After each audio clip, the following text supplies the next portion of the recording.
Meeting for November 5th, 2025.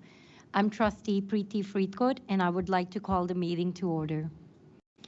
With deep gratitude and respect, we're honored to be learning and unlearning on the ancestral and unceded lands of the Musqueam, Squamish Nations, and Tsleil-Waututh.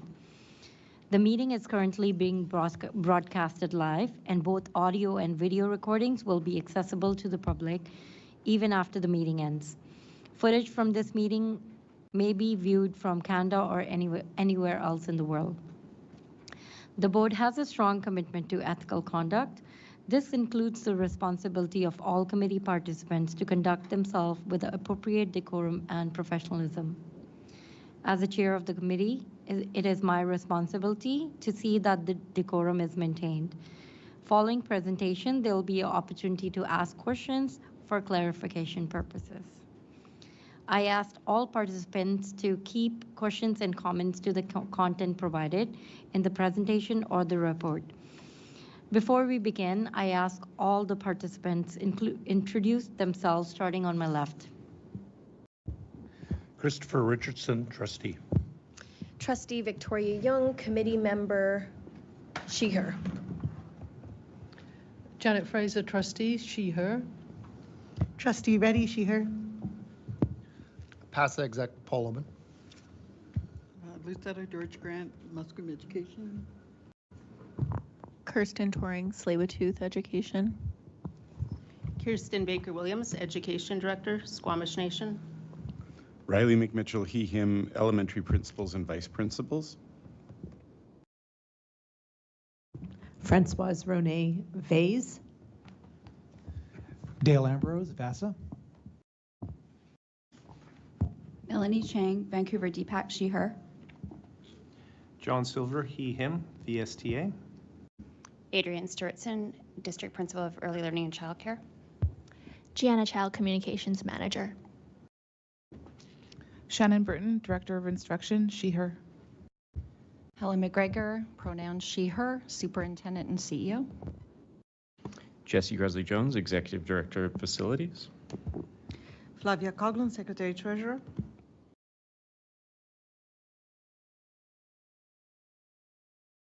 Lois Trampedley, trustee.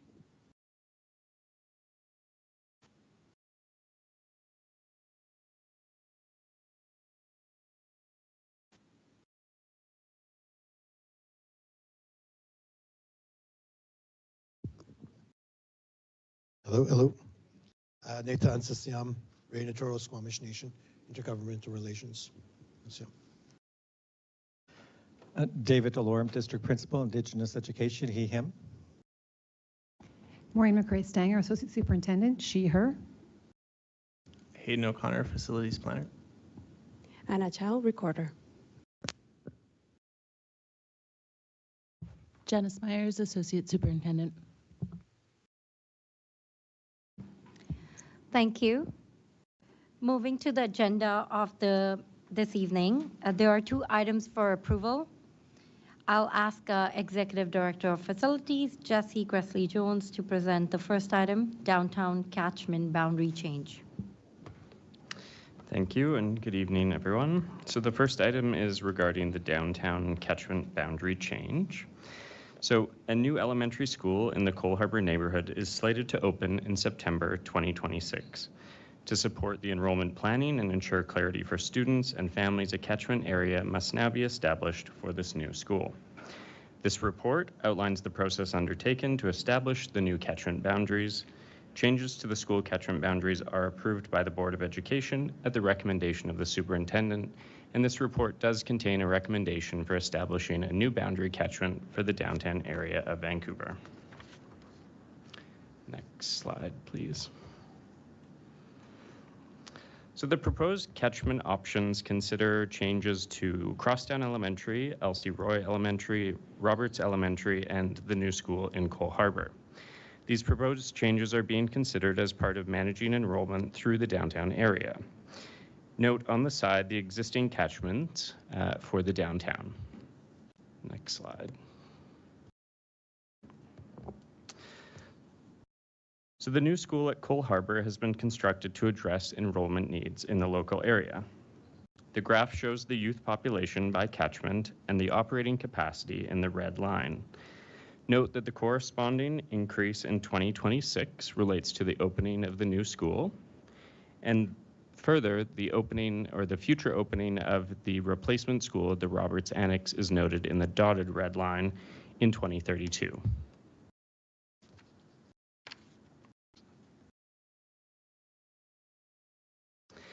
The establishment of catchment areas is directed by Administrative Procedure 305 and included the consideration of several key factors, including population distribution and the corresponding school capacity, natural boundaries, walking distance, neighborhood connectivity and continuity, student safety, which included major roads and bike lanes. These considerations were outlined in the initial Facilities Planning Committee report and were part of the materials available at public engagement sessions and online. And I'll pass it over to Gianna, who's going to walk through the engagement process that has taken place. Thanks, Jesse. Next slide, please.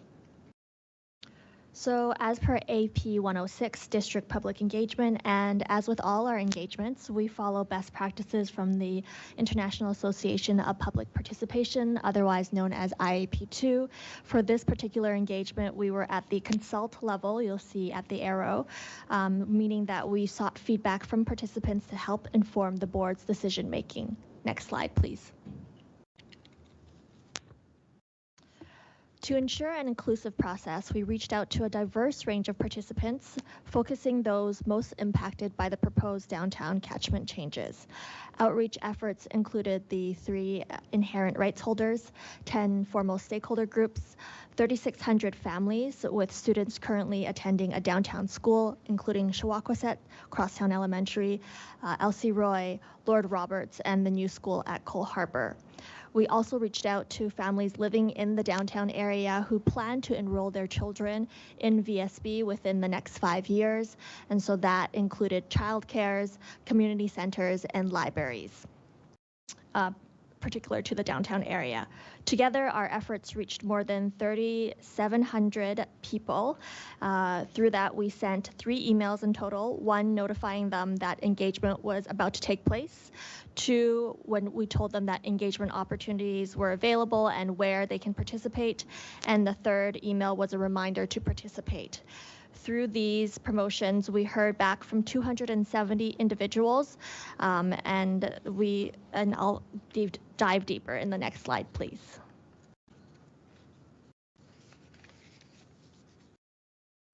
So with the engagement, we had a stakeholder engagement session. We had 3 public information sessions, an online survey, conversations with inherent rights holders, and we also provided opportunities to provide email feedback if they couldn't attend in person, and an opportunity to delegate.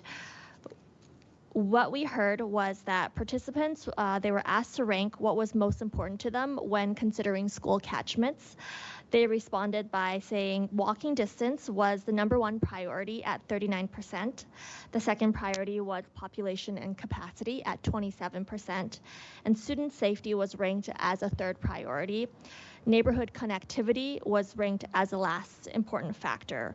So overall, what we saw from this was that the feedback really supported a planning approach that prioritized walking access and equitable distribution of enrollment.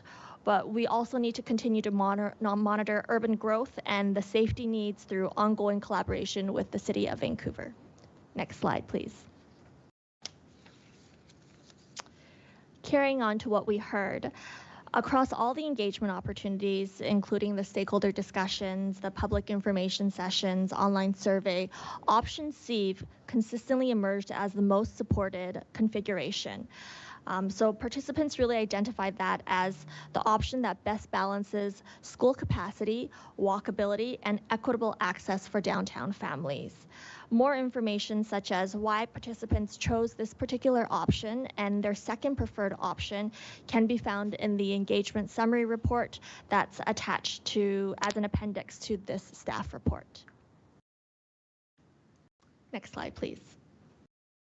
And I'll pass it back to Jesse. Thank you, Jana. So it's also important to note and consider the interconnectedness of the adjacent catchments, and this was a question we heard from individuals during the public engagement sessions. So future stages of catchment changes will be presented to align with the opening of future schools, and this would include the new school at Olympic Village, which is approved for funding in design process and with a completion anticipated in 2029. In addition, a replacement school at Roberts Annex site would necessitate further catchment changes to be taken place in 2032. Next. So this report concludes the downtown area catchment review process and recommends that option C be approved by the board. Option C modifies the Elsie Roy catchment to better address enrollment pressure in this part of the downtown and will also enable future changes when the new school at Olympic Village opens. Inclusion of a portion of crosstown catchment could reduce downtown enrollment pressure while optimizing available space in this new school. The board-approved catchment areas will be implemented for the 2026-2027 school year registration and student placements.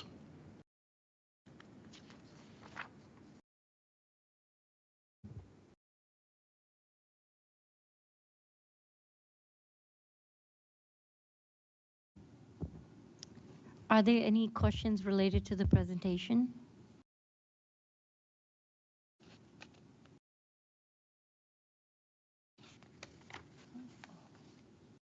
Melanie?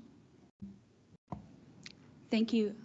I just want to say thank you to the staff who prepared that comprehensive report, and thank you for engaging us with the 3 different options for the catchment boundaries. The Roberts Annex PAC reached out to me, and I had some conversations about some communication, and we're just wondering in the implementation of the catchment changes and the transition to the new school, that I just want to ensure that there is open communication through the VSB. I think that they would benefit from more regular updates. I know that there has been a delay in opening the school, and there appears to be, I'm just saying, if you could, can you provide us with more frequent updates on the changeover, because they have a lot of concerns, and I think it would be better for them to talk directly to the VSB to address them. Thanks. Yes, we can absolutely do that. We did meet with the PAC recently at the new school in Cole Harbour at the Annex site, and we will be releasing communications as an outcome of the decision that the board makes on this to clarify exactly what that means for families. Go ahead, Melanie. Sorry, just to follow up, does that include the Roberts Elementary families as well? Because I understand that there's a split between the Annex and the elementary. Yes, we'll be following up with everyone. Trustee Reddy? Yeah, thanks. And thanks so much for the report. This is very informative. And that last slide you mentioned about Elsie Roy, Crosstown, and Roberts, to what extent will we see like relief on the capacity utilization rate? Like, can you say at this point, based on the number of seats we'll have at the new school? So the new school in Cole Harbour does allow for additional divisions. So there is an increase in capacity there, which is one step in alleviating the pressures in the downtown core, and that's what was identified in the graph. So we do see some increase in 2026 when we're able to enroll there. But then really we know that those pressures will continue and need to be addressed through the replacement of the Annex site. There is some benefits that will also be realized with the opening of the new school in Olympic Village. We do know, and one of the things we identified in the consultation was that there is a large student population in and around the Science World area that could be captured in future changes and start to alleviate some of the pressures that we're observing in Crosstown at the moment. Any other questions? Melanie from DPAC? I just want to clarify the Roberts Annex. It says in the report that it's completion date by 2032. And I think we were just trying to figure out, the Roberts PAC and myself, about the funding approval, because I see it in the capital funding request. But our understanding was that it was going to be funded through the substation proceeds. And I was just wondering if there's clarification on that. Maybe I was missing something. Thanks.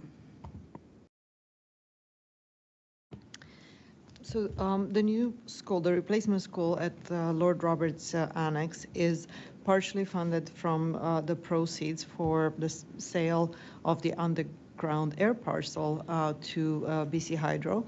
And to access the funds that have been realized through that sale, we require ministerial approval because some of the funds are controlled by the Ministry of Education and Childcare, as they are Ministry of Education restricted capital.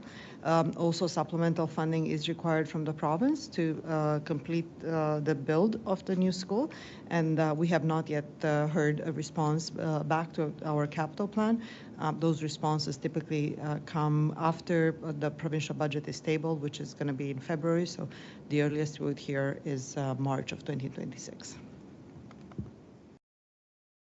Do you have a follow-up? Okay, go ahead. Is it possible to get a breakdown of the substation proceeds and the amount that you need from the province so we can help with advocacy? The capital plan request does include exactly that, the request to the province of the funding required to complete the project.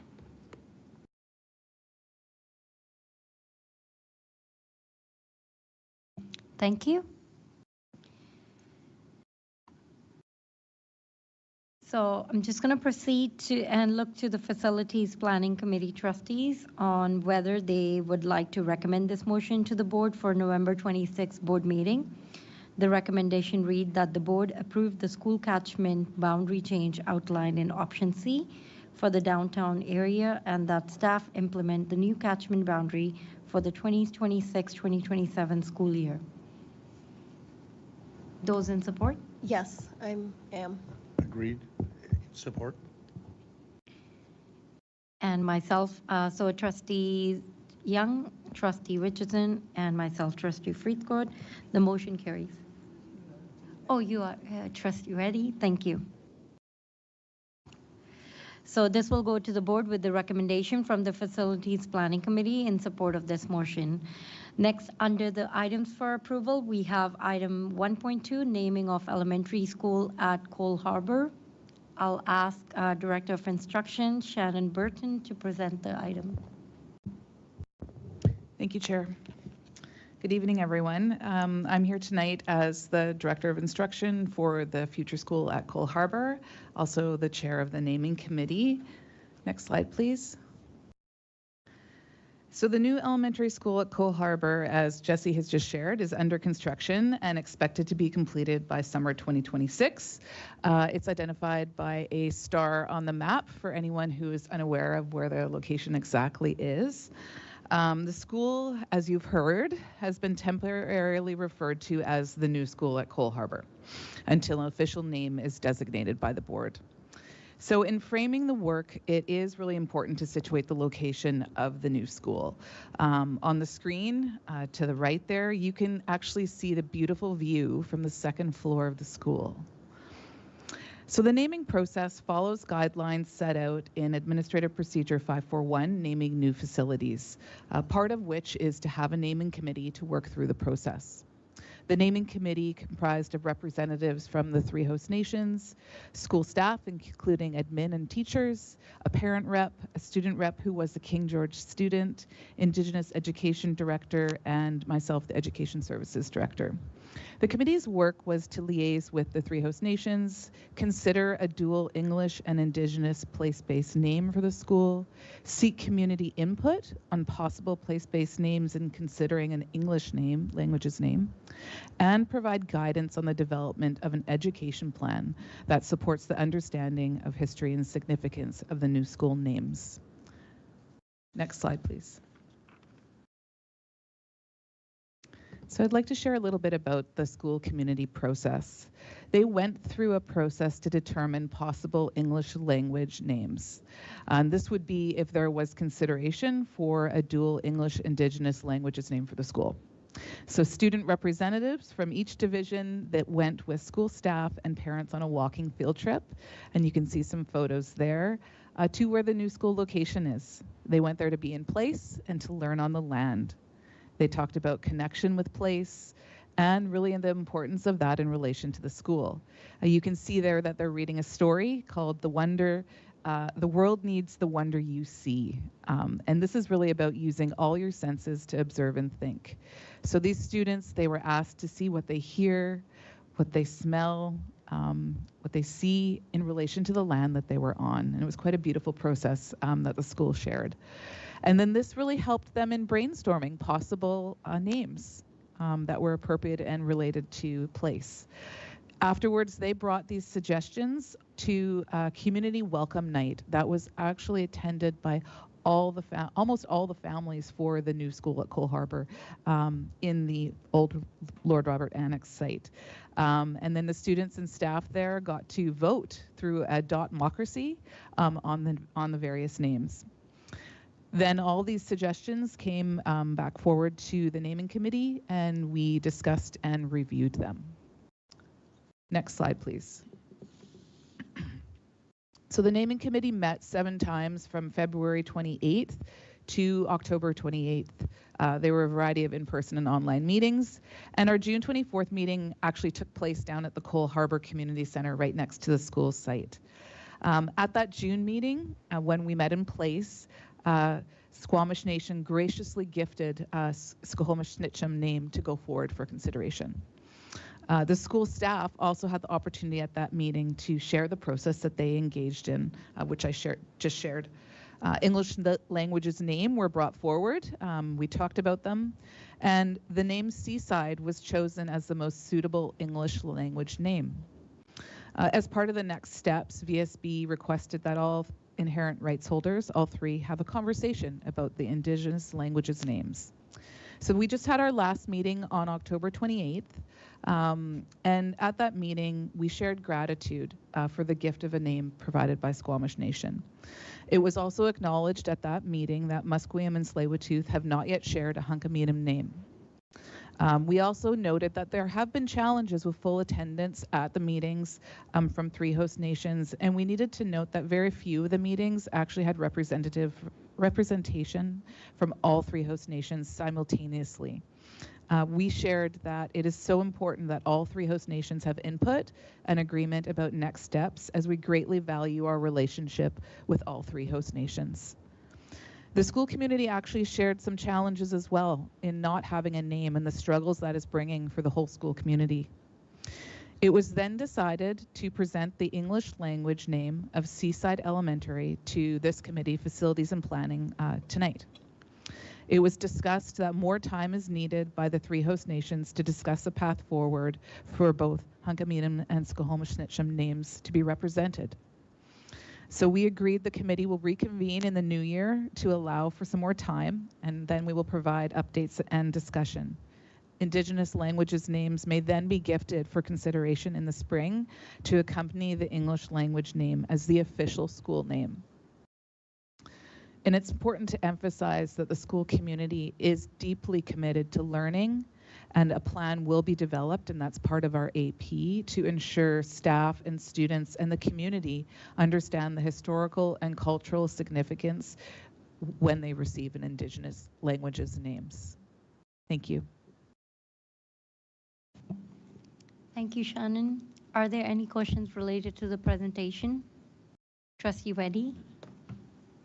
Yeah, thanks for the update and for the process. I'm just wondering, I know 3 or 2 years ago, the board referred an update to the naming and renaming policy, and I believe that's still outstanding. I'm just a little bit concerned, like I understand that there's an individualized process for this new school, but in the absence of policy, it does seem sort of like a random process. So could we get an update on that policy? Thank you, Trustee Reddy.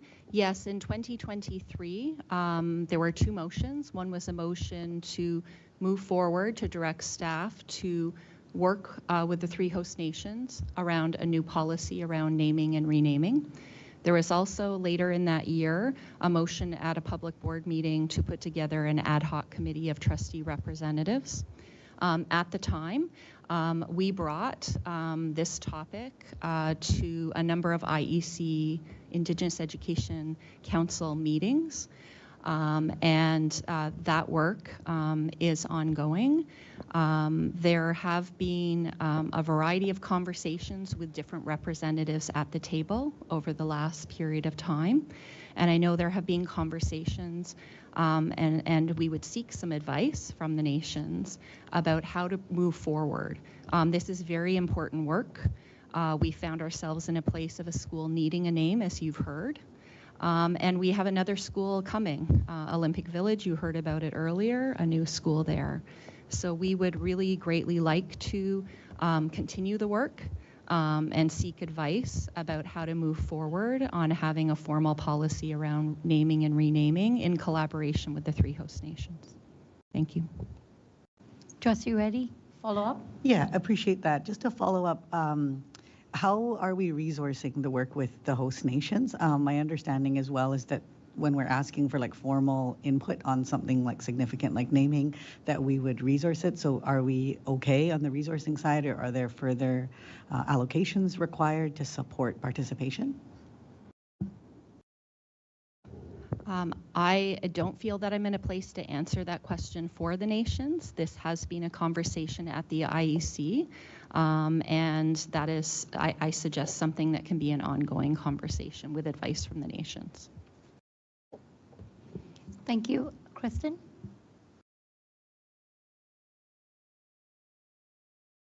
Hi, thank you.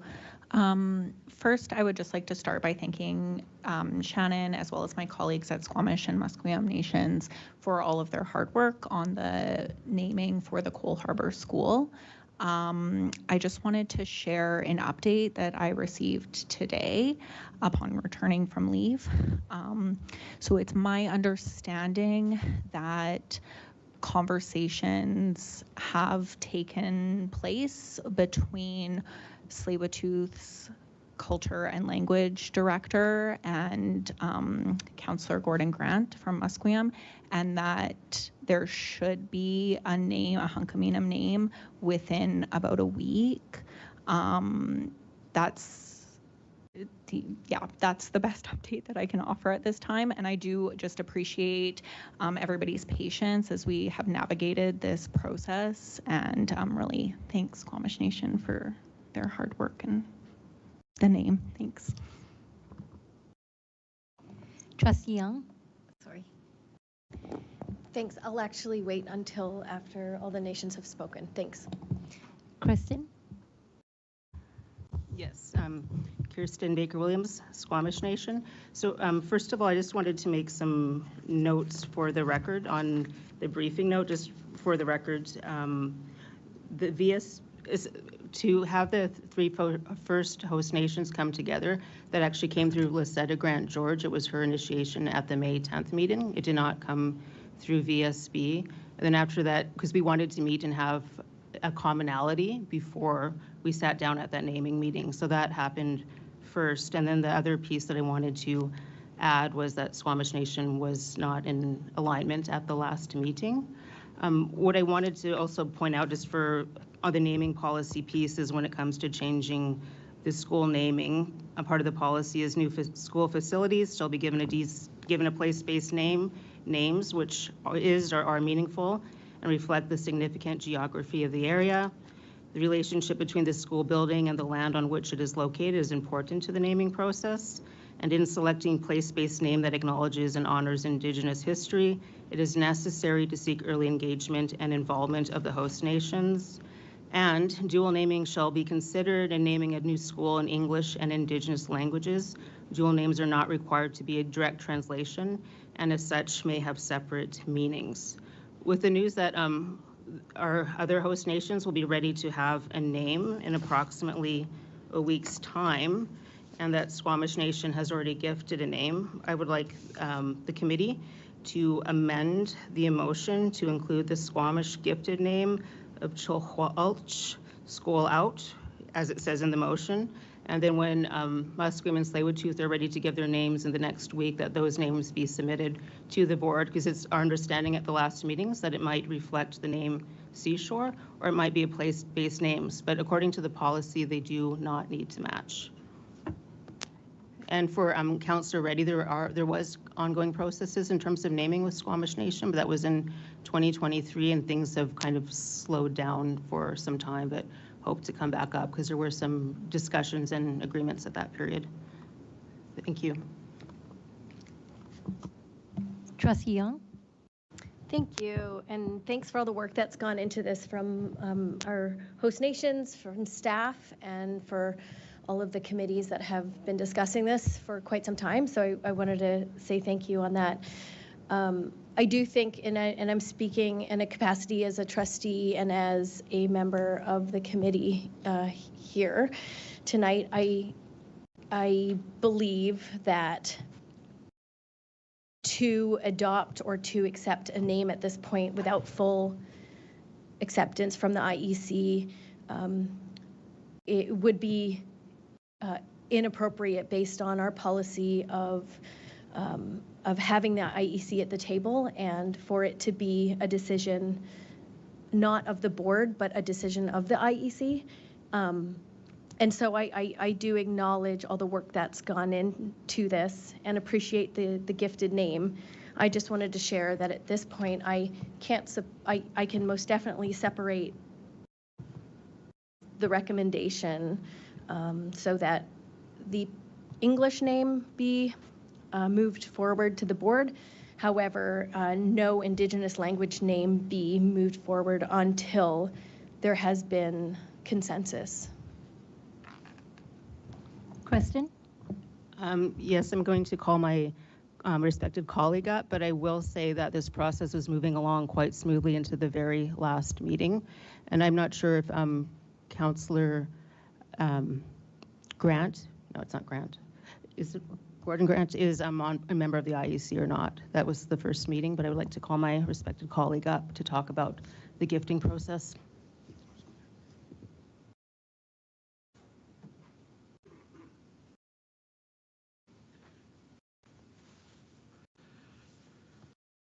Osiam, Siokwa, Yoan Hot Squalowins, Nature Huast in the Chaisate Sap, Nata An, Siam Kushamans Nas, Chikomatome up, Siam and Siite, Siokwa, Nata Ans, Siam, Tenat Lachan, Aslahano Humeo, Schomishchin, Nawa Sashis, the Hat, Nuchnewan, Etis Nawayeth, Chikomatome up, the Stel Talmuch, Humasquium, a Slayut Oath, Uchmeo, Nathan Sequatals Chit, Chikomatome up, Amen, Nawa Shoth Tomeo, Titsits, Hat and Skolowins, Quisashits, the Nuchnewan, Etis Naham.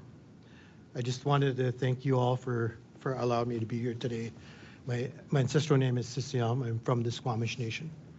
I'm a representative of the Chief and Council, Chair and Council of the Squamish Nation. I bring messages and speaking on behalf of the nation and the people.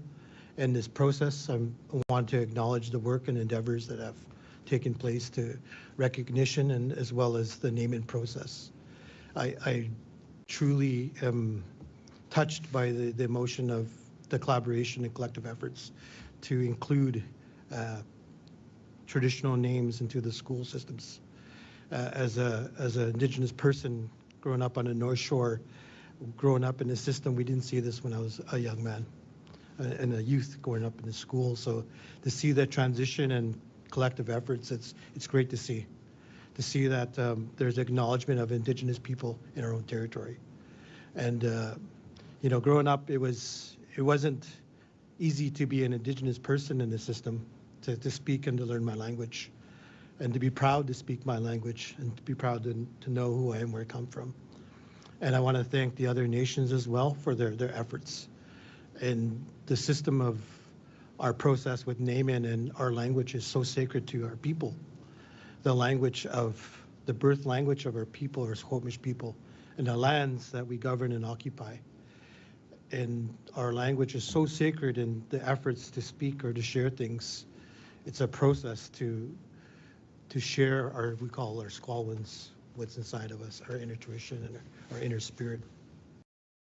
And to see the school and where it's located is close to where my ancestral name comes from, Sisiam.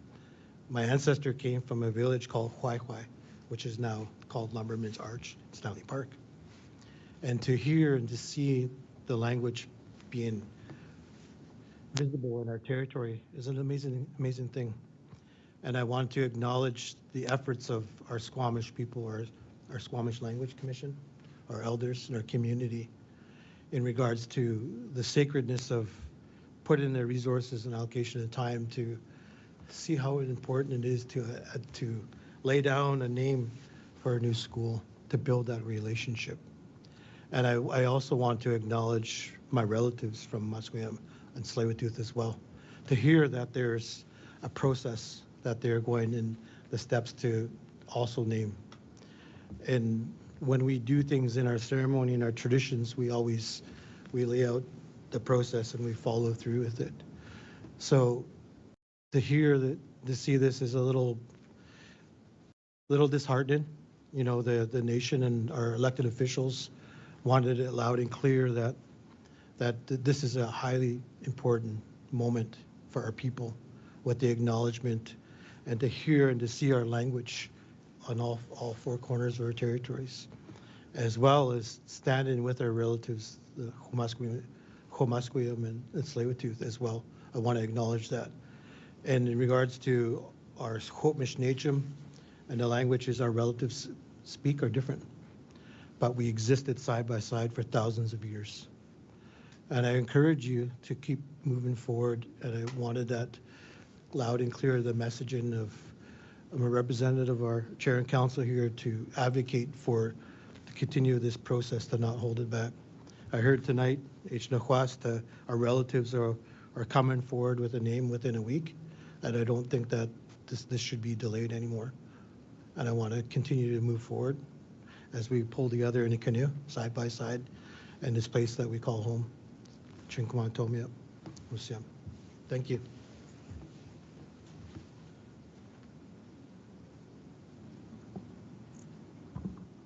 Lucetta? I just want to start by saying that I understand that this is very important work.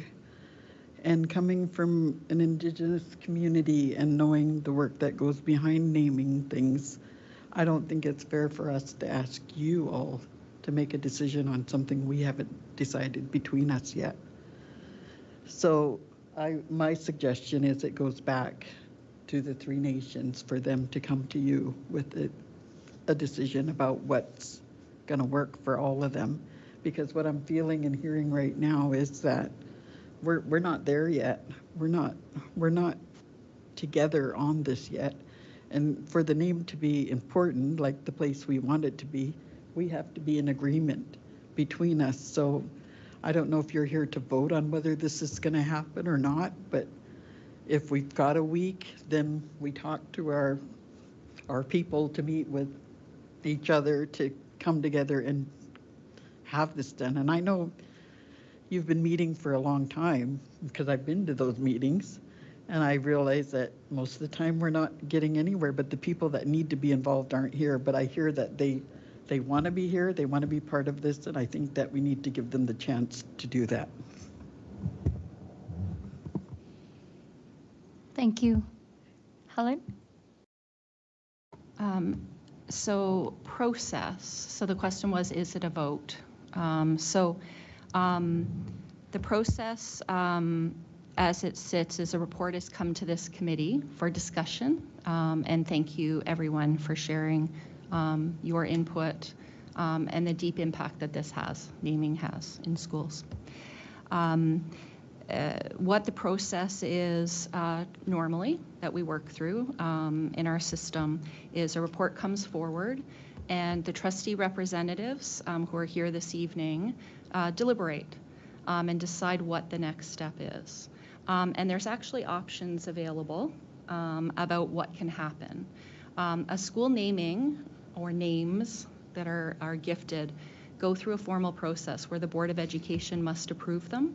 And that is currently on the agenda for next November 26th. So there's a little bit of time between this meeting and the board meeting where the official vote of a board would happen if a name or names are brought forward. So the question is what's happening tonight, and really it's in the hands of the trustees that are here, and there is a bit of time. So what I could ask the question, would we like to take a pause in the meeting for a few minutes for there to be some conversations about what a couple possible paths are so that the trustees can kind of figure out their next steps, so the nations can give us some advice about the next steps. We honor our relationship with all three host nations. We're very lucky to live and learn on these territories, and we want to do it with great respect. So knowing that I support the board with their steps, but also work very closely with the nations, trying to figure out what the way forward. We know from the community that a name is really important to them. Names is what we've heard from them are very important. So really looking for some guidance, and maybe to do that without the cameras running and take a few minutes for the board representatives and the nations so we can figure out what our next step is. Currently, if you look, actually, if you can flip to the next slide, currently the motion in front of the board is the following, and it's two parts. That the board approve the name Seaside Elementary for the new facility located at 482 Broughton Street, Vancouver. This is a recommendation from this committee to the board. The board decision would be on November 26th. The second part that was there was, and further, that the Indigenous languages names may be added once gifted by the three host nations. That second part of the motion, from what I've heard, there is a gift of a name from Squamish Nation currently, but I'm also hearing there is work happening with Tsleil-Waututh and Hamakwiyam, and there is a little bit of time before the official decision needs to be made by the board. So, looking to you, Chair. Thank you. So I just want to thank the host nations, like first of all, to be here and giving us your input. We're just going to take 10 minutes of a break, and we'll come back at 7:53, and we'll discuss further on this agenda. Thank you.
Thank you, everyone, for your patience. So we're just going to go at the recommendation, and it reads that the board approved the name Seaside Elementary for the new school facility located at 482 Broaden Street, Vancouver, and further that the names gifted by the three host nation be brought forward to the board for consideration. Does the host nation want to speak on this recommendation? We don't like the word consideration, but that's okay, just because we know if there were host nations and it's the languages of the land, that we acknowledge that it's a bit of a colonial process to consider names that have been gifted. But essentially with the path moving forward with the host nations is that the names that are brought to and decided by our leadership are going to move forward on November 18th. So the names will be brought to the board, but when you're gifted a name with the language of the land, like to have it be considered and kind of like humhad is a little bit, it is offensive to us, but in terms of a pathway forward, we have one. Thank you. Trustee Young?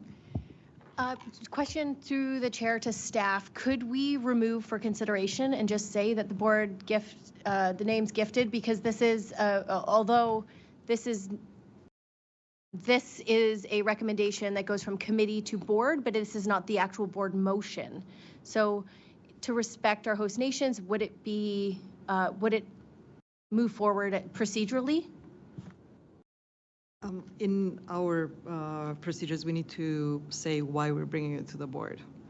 And in the School Act, the board must approve the names of a school. So this motion captures what the School Act requires of the board.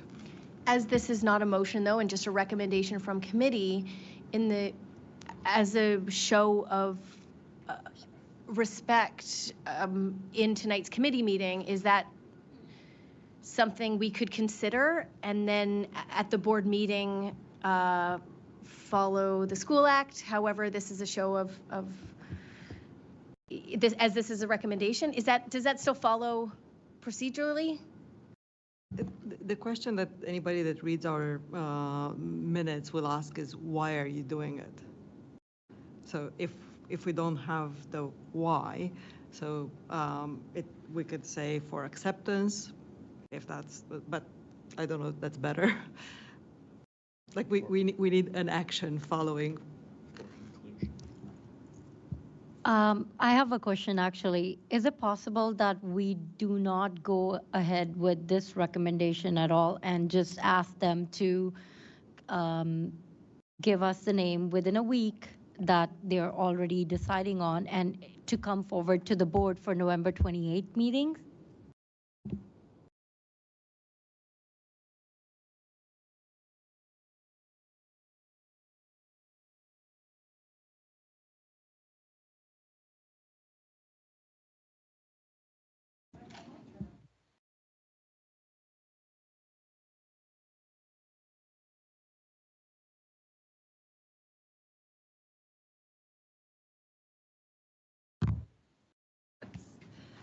Sorry. To answer your question, that was the conversation in the room. So this direction allows some more work to happen with a goal of bringing gifted names to the next board meeting. Thank you, Chair. Trustee Reddy?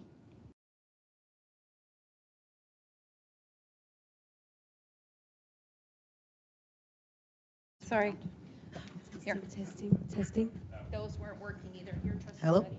Oh, it is. Hello. Yeah, just thanks for the conversation and for the additional time that First Nations, host nations have taken to help us with this process. I support the recommendation with the absence of board consideration. I think it's clear that the names gifted by 3 host nations be brought forward to the board. And from there, the board would have a discussion and a vote as we do. But I still want to say that in the absence of our policy, this puts an undue amount of pressure on host nations that I think should be resolved before we table. It should be tabled until we have that policy in place for future school namings to ensure we're approaching this more respectfully the next time. Melanie from DPAC.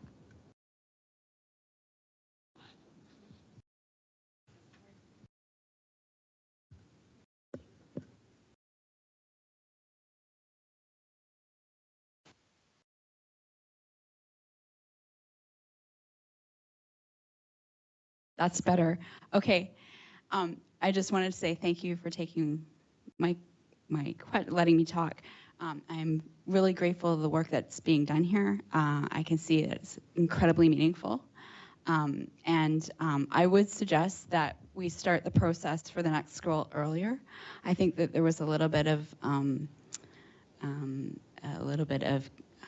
communication issues even with the PAC perspective in the naming process. And so I would ask that when the policy is developed, that there be engagement with parents and the host nations in the development of the policy so that it is improved the next time.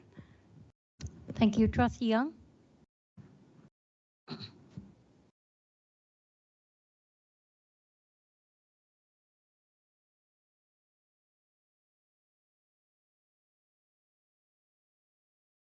Oh, mic is on.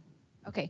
A quick question through the chair to staff in regard to the naming committee. I'm just wondering, we talk about the delays in moving that forward, and is that something that is being held up by the board? What's the process right now in which this delay that Trustee Reddy mentioned is? Thank you. It worked. Thank you for the question. Our plan, and we'll seek some further advice, is to go back and have further conversations with the 3 host nations. We're working through this process currently. I know that the community is really looking for a name and are feeling lost without a name. And we are committed to doing this work collectively and in good relations with the 3 host nations. So we will continue that ongoing work. Sorry, is that in reference to the actual policy? Yes. Okay, thank you. Sorry, I have a question. So if we approve this recommendation today, the English name, that's Seaside Elementary, is that going to stay there as Seaside Elementary, even though whatever the name that has been gifted to us would not mean exactly the same meaning for the English name? Correct. Trustee Richardson? Go. I'd just like to say, through the chair, that I would be in favor of the motion of putting forward or recommend this with the deletion for consideration. I think that would be my desire. Is that the amendment you're doing? Yes. Yeah, okay. As supported by myself and I believe Trustee Reddy, who spoke earlier. May I call the question? Yes.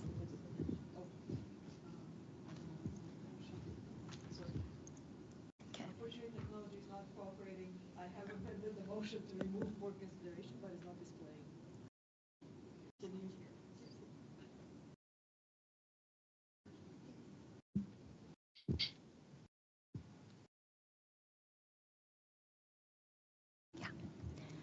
Okay, so the amended motion is at the bottom, as you can see, and further that the names gifted by the 3 host nation be brought forward to the board.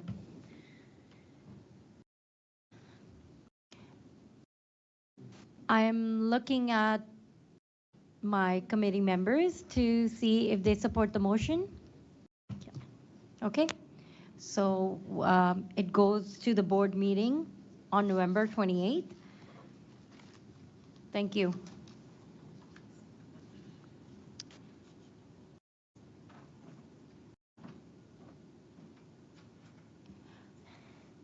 Just apologies to everyone that we're having some technical issues over here, and that's why you can see some of the staff moving around with the mics. So thank you for your patience with that.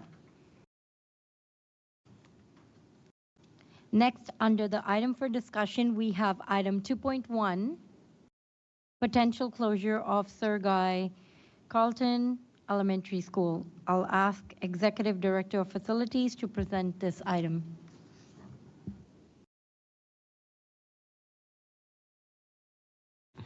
Thank you. Next slide, please.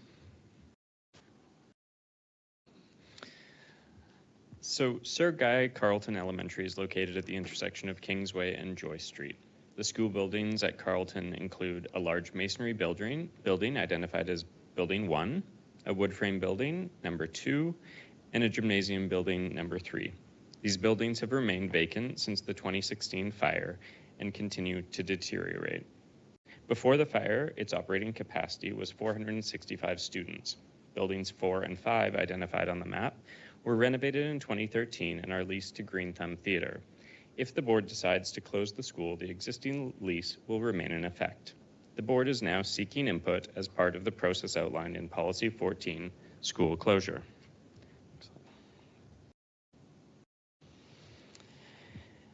So this slide shows the timeline, history leading up to the current decision or current consideration before us. So in August 2016, there was a fire at Carleton Elementary, and it also resulted in water damage to the school. In September 2016, Carleton students moved to nearby schools.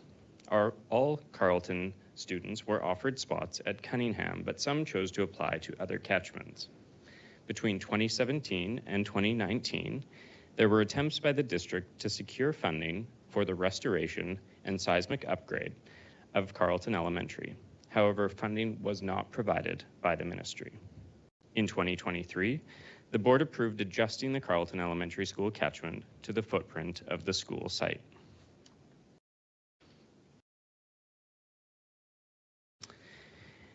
Engagement for the closure process was first initiated in 2023. However, this process was paused until a review of enrollment projections could be completed. Updated district enrollment projections were presented in June 2025 to the Facilities Planning Committee. The Carleton closure public engagement was then restarted on October 1st of this year. Feedback will be delivered to the board, and the board decision will take place on December 17th. So it's important to outline why closure is being considered. The fire caused damage, and putting out the fire caused additional water damage to the building. The unoccupied buildings continue to be vulnerable to vandalism, graffiti, and have ongoing issues with flooding of the ground floor. The building also continues to significantly deteriorate. Funds are used to make only critical repairs that address vandalism, break-ins, servicing required for sprinkler systems, heating, and necessary maintenance. Spending does not include any restorative work or preventative maintenance for the buildings to make them operable.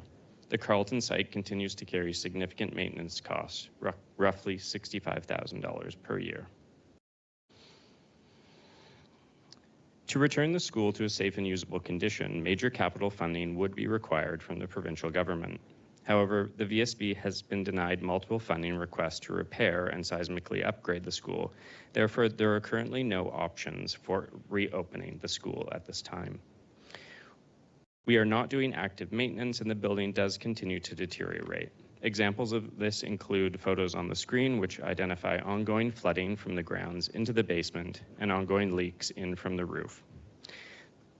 This makes a significant investment in Carleton not currently supported when sufficient enrolling space is available in other schools in the area. On January 30th, 2023, the board approved adjusting the Carleton Elementary School as noted.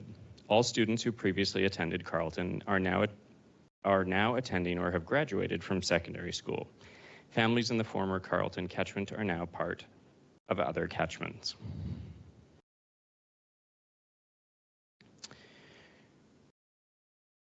When considering catchment boundary adjustments, two of the factors analyzed are walking distances for students residing in the catchment and the overall size of the catchment itself. This analysis took place in 2023 when the boundary was adjusted. Maximum walking distances are shown on the map. Cunningham and Weir catchments have a maximum distance of 1.4 kilometers. McCorkindale catchment has a maximum walking distance of 1 kilometer. The average maximum walking distance within the elementary catchments is approximately 1.27 kilometers. Another important factor to consider is the historical enrollment. In the years leading up to the 2016 fire, Carleton experienced gradual enrollment decline, as noted on the graph on the left. A gradual enrollment decline in the schools surrounding Carleton, including Cunningham, Weir, McCorkindale, Norquay, Grenfell, Bruce, and Collingwood Annex, was observed from 2007 to 2021. Moderate enrollment and growth has occurred since 2021. The Carleton fire in 2016 reflects the drop in available operating capacity from 2016 onwards, as noted on the right-hand graph. As noted, the process was paused for enrollment projections to be updated. In June 2025, the updated enrollment projections were provided to the board, outlining several forecasts broken down by catchment. Enrollment projections guide both our operational and our capital planning decisions. Staff undertook a review of various data sources and presented a range of possible projections that can better inform short, medium, and long-term planning. Current data shows relatively stable student enrollment in this area. Increased student enrollment from new developments in the area can be accommodated within existing nearby school facilities. This graph illustrates projected enrollment for the schools surrounding Carleton. Historical is on the left two charts, with forward-looking projections on the right two. The first projection developed in the enrollment update uses localized data from Berriger planning software, plus local knowledge of development potential. The Berriger plus local knowledge model combines demographic data with local development information, including citywide policy, transit-oriented development, rezonings, and development permits to inform enrollment assumptions. This model projects enrollment to remain within the operating capacity. It is important to note, given the neighborhood level factors, Berriger plus local knowledge projections only extend to 15 years in the future. The second projection, which is the graph on the furthest right, is in the enrollment update, uses Metro Vancouver population data. This is less precise due to the long-term nature of this outlook, but is used to supplement strategic planning decisions. Even under this higher growth forecast, effective enrollment management strategies can be used to accommodate students within existing capacity. It is important to note that in September 2025, Metro Vancouver's average annual net population growth projection was revised from 50,000 to approximately 42,500 residents per year, reflecting the impact of recent federal policy changes affecting immigration on non-permanent residents. While Metro Vancouver is still anticipated to grow in future years, it is growing at a slower and less predictable pace. The federal government made further changes Tuesday that could further compound these effects.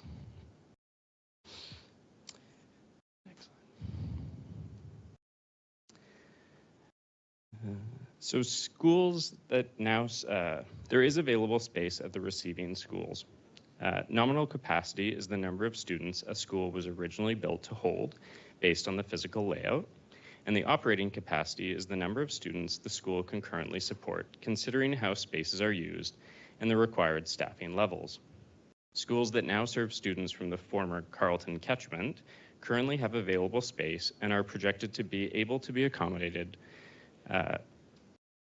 for the next 14 years.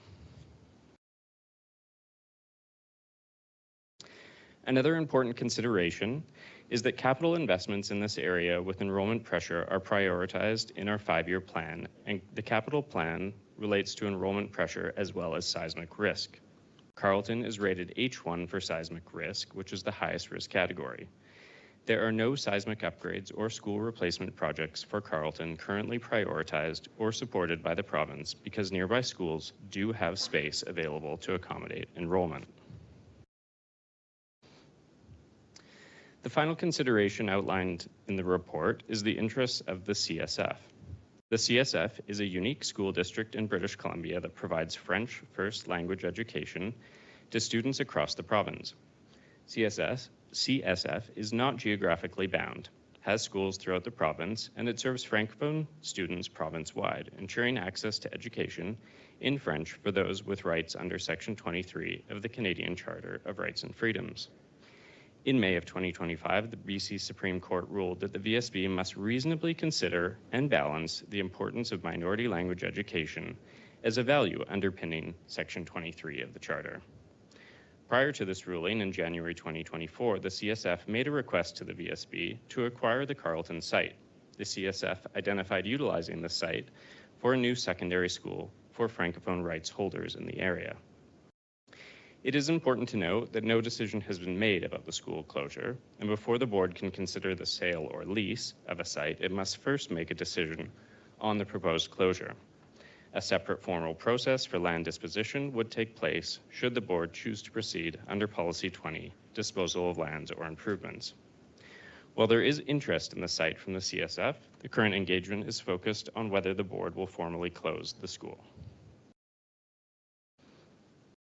In summary, there are several factors leading to the consideration of this closure. As the VSB does not have the funds to restore Carleton Elementary and the provincial government has not approved funding to restore it, there are currently no options to reopen the school. As mentioned earlier, approximately $65,000 of operating funds are spent annually to keep the school building secure and safe. These funds could be directed towards supporting students in schools in active use. And I'll now pass it to Gianna, who's going to outline the engagement process to date.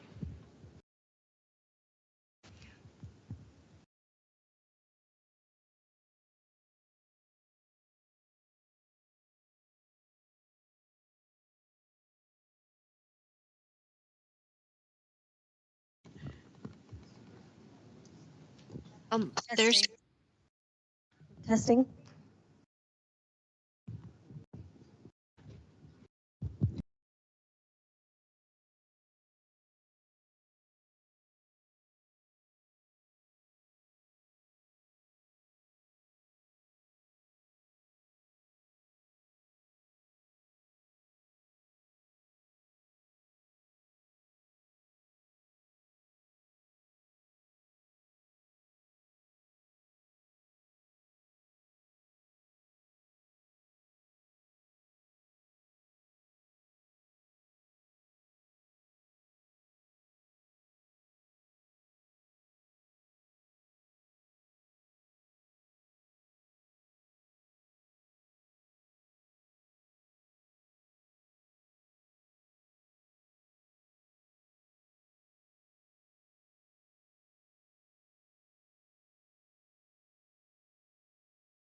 our community densifies. We have 6 30-plus story buildings planned at Joyce Station. And I'd like to refer to this letter from the board, the VSB, dated March 11th, 2024, which states that the Housing Statutes Residential Development Amendment Act 2023 will require that Vancouver provide for increased densification around transit centers, including SkyTrain stations. The Carleton site is the closest VBE site to the Joyce SkyTrain station. And further, this was in response to the CSS request for the Carleton site. So from all the information available to me, the board did not approve the CSS request for the Carleton site, and I can't see any indication that the ministry has approved the site acquisition. And I'm also concerned that there's no long-range facility planned update here. So I know that in other closure processes, there was an updated long-range facility plan, and there's none here. So just wondering, I have a reference to a 2024 long-range facility plan in this letter, but I haven't seen any document that gives updated capacity indications for schools having regard to the enrollment projections that were provided to us. And I think that's really key and essential. I know that there's a lot of issues that parents are having now, and it's only going to get worse in the future in our area as things densify.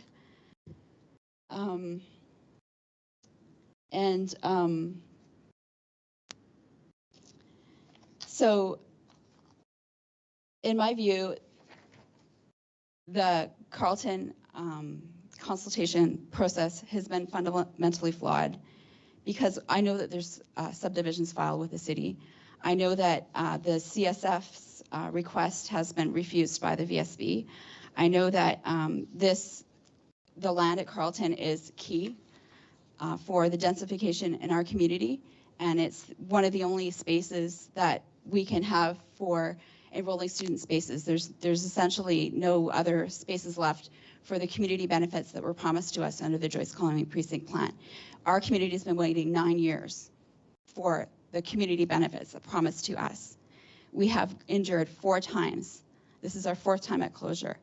We were promised seismic upgrades 20 years ago. In my view, there's an obligation here to meet the needs of this community. And I know that the proceeds from the subdivision that has been filed with the city could be used for upgrades at our school community. I know that there's development and cost levies from the construction projects in our community that can also be applied to benefits. So I would encourage an integrated approach to planning. I believe that it's $65,000 a year just for maintenance on a site that is wasting away is not good. I totally agree with that.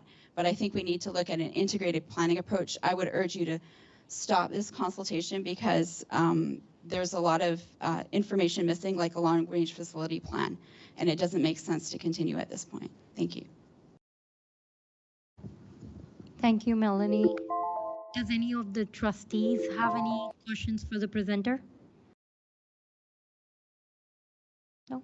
Okay, thank you. We'll go to our next speaker, Paul Lohman, Professional and Administrative Staff Association. Welcome, Paul. Your time will start now. Hi, yes. The PASA exec put letter forward to the Secretary Treasurer's office on October 18th, and we would just like to formally support the closure of the Carleton site. We have a letter. The letter is on the agenda, and we'll take any questions. Thank you, Paul. Does the trustees have any clarifying questions? No? Thank you. All right, we would like to open the floor for inherent right holder representative and stakeholder representatives that we have not heard yet from tonight to share any thoughts they may have regarding the proposed closure of the Carlton Elementary. Okay.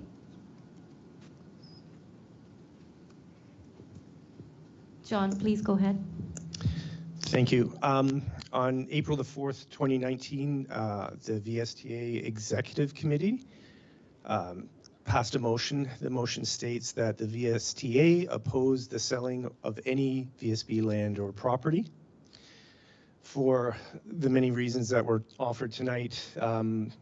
Trying to get land back in this city in the future is going to be next to impossible for a school. So we felt that in 2019 and even more so today.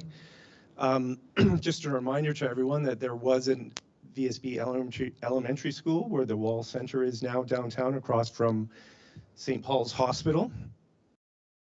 That was sold off. Perhaps if it wasn't sold off, we wouldn't have the crunch of enrollment that we do have in the downtown core right now. And perhaps at this meeting tonight, we would have been working with the host nations to rename that school that is now a hotel to its appropriate Indigenous name instead of doing the work that was done earlier and talking about this right now. Thank you. Thank you. Any other person would like to share their feedback? No? Thank you. Okay. Thank you for providing your input this evening. All feedback obtained through the engagement process, including the perspective shared this evening, will be shared with the trustees prior to the December 17th special board meeting, where the proposed closure will be considered. Next, under the information items, we have item 3.1, child care update. I will ask the district principal of early learning and child care, Adrienne, to present the item. It's on. Thank you. Next slide, please. So this is an update in response to a board motion that was passed in February 26, 2024. The update so far is that we are still awaiting funding decisions from the Ministry of Education and Childcare for the 6 minor capital applications submitted last year, September 2024. At this time, a new call for submissions has not yet been issued. If funding for the current applications is not approved, we plan to revise and resubmit these projects once the next intake opens. Looking ahead, we've identified 4 additional sites for potential minor capital projects, and depending on the ministry's funding decisions, these new applications may also be submitted in the next cycle. Next slide, please.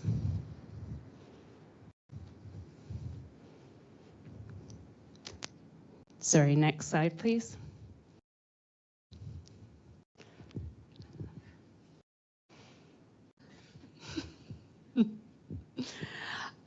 Coming out shortly, we'll have 3 requests for expression of interests posted on BC Bid for the development of new out-of-school care programs. One of them will be an outdoor childcare program at Falls Creek Elementary, and 2 new childcare before and after school care programs at Trudeau Elementary and Tecumseh Elementary, which will be operating out of their activity rooms. The exact license capacity of these 3 programs are determined following inspections by Vancouver Coastal Health. Next slide, please. To date, we've had an increase of 287 childcare spaces since June 30th, 2025, and this is as of the data from October 31st, 2025. Next slide, please. Based on feedback from our childcare operators, we've refined the cost recovery implementation plan that was shared out in June. A 3% rental increase took effect on September 1st of 2025, and further annual increases will occur each April, beginning in 2026 for 2 years until full cost recovery is reached. Full cost recovery rates will be reviewed annually, and any adjustments will be communicated at least 60 days in advance. April is childcare's fiscal cycle, and so that fits in with their fiscal cycle model. And that's the end of the presentation. Is there any questions? Are there any questions related to the presentation? Trustee Reddy, go ahead.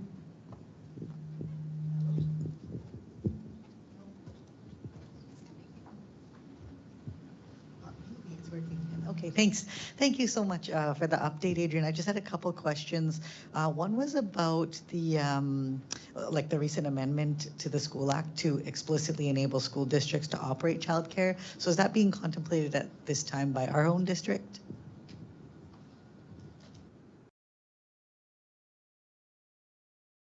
So the amendment to the School Act does enable school districts to become operators of before and after school childcare on school grounds.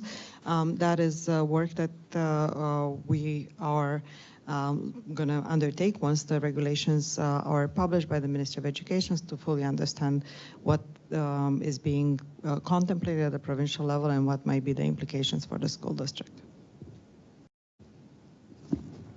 Follow-up, Trustee Reddy? Yeah, thank you so much for that information about sort of the next steps. My second question was just if, I know that there's some models in BC, like the Campbell River model, that leverages or kind of utilizes QP, like support staff, to enable the direct delivery of the after-school care. Have we looked into that in our district, or is there like some kind of shared learning that's happening with other districts who are doing this in-house?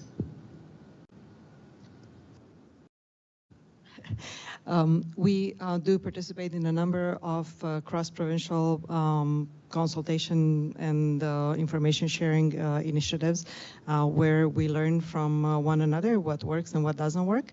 Also in this district, we did have a pilot for Seamless Day that used our own staff. That pilot, as you know, was not successful. And with this amended legislation, we are going to look once again at what is the best model for Vancouver going forward. Melanie from DPAC.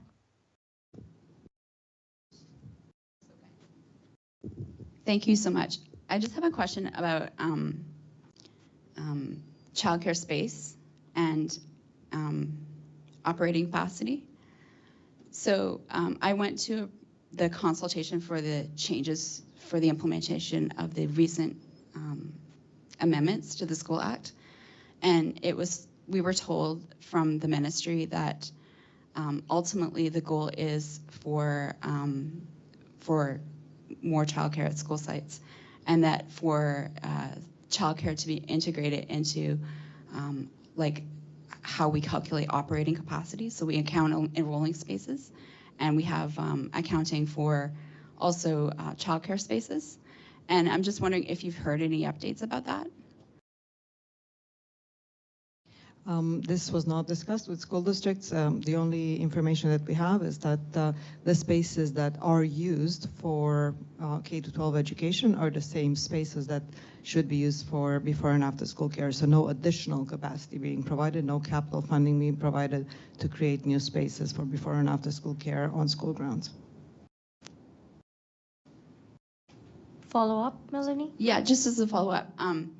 So in the long-range facility planning, would you have a section then, since we're doing, since they are if we're considering childcare at school sites, would that be, and if we implement that, would that be something that we would accommodate in terms of the long-range facility plan, or would that be always separate? Our understanding is that would not be separate, would not be additional capacity, would be just the same schools that we have right now, just used for dual purpose. Trustee Fraser, do you have a question? Yeah, please go ahead. Thank you, and thank you for the update. And I know this is a pressing issue for many families in Vancouver. The 3 requests for expressions of interest that will be posted for False Creek, Truda, and Tecumseh, are those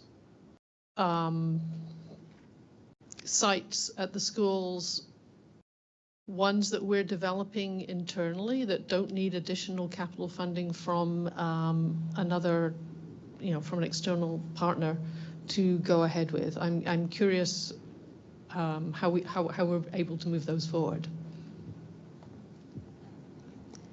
Yes. And so now I'm looking at spaces that we're able to utilize or work with that don't require new spaces funding at this time while we wait for applications from for our funding. Yes. The outdoor childcare at Falls Creek was examined several years ago as an option when the city of Vancouver went forward with their outdoor childcare model, and we ended up doing a pilot at Kerrisdale Annex, and we're looking now to revisit what was looked at before at Falls Creek Elementary and doing an outdoor childcare over there, so that'll be that one. And currently Trudeau and Tecumseh have activity rooms that are not utilized for before and after school care. They're one of the very few that are left. And so we'll be opening those up for operators to operate childcare in the activity rooms. Follow up? Separate question, but I'm really pleased to hear that the outdoor childcare, there is a mechanism to be able to do that in Vancouver now. I think before, when we were initially talking about, sorry, I will follow up on that. Before we were talking about outdoor childcare in Vancouver, I didn't think there was a mechanism to get licensed within the VCH, and it seems as though if that were a problem, it's now been resolved. Oh, well, we're going to try. Yes. So my second question is that the new site at Hudson was initially anticipated to be for 69 seats and is now 65. And it seems as though something happened during the licensing process that reduced the number. And I'm curious if we tripped on the red tape. And, you know, it's always disappointing when things don't work out as you anticipate. Is there any information available on why the final number was fewer than anticipated? I don't have. I would have to talk to the licensing inspector and the child care operator for more detail, and I'm happy to do that and get back to you for that about that. My concern is that if the operator is anticipating having income from a certain number of children, and then that doesn't work out, then maybe the program isn't viable, and then we're in a difficult place. Okay, thank you. Any other questions? Okay, no further questions. We'll move to our next item. So under information item, we have item number 3.2, facilities update, major capital projects, annual facilities grant, and BC Park Foundation grants. I will ask Executive Director of Facilities to present this item.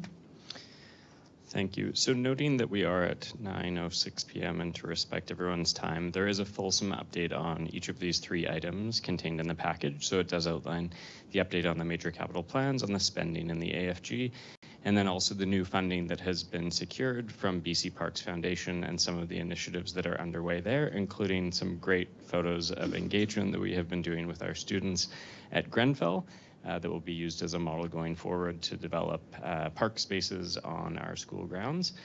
So I encourage you to look at the fulsome package, but we will keep this update short, but happy to take questions if there are any. Are there any questions? No? Okay. Once again, I just want to say that we apologize for the technical issues that we faced tonight. You know, technology can be challenging at times, but, you know, thank you for your patience and understanding. We have completed and addressed all the items on the agenda, and we will now adjourn the meeting. Thank you, everyone. We are adjourned at 9:07 p.m. Thank you.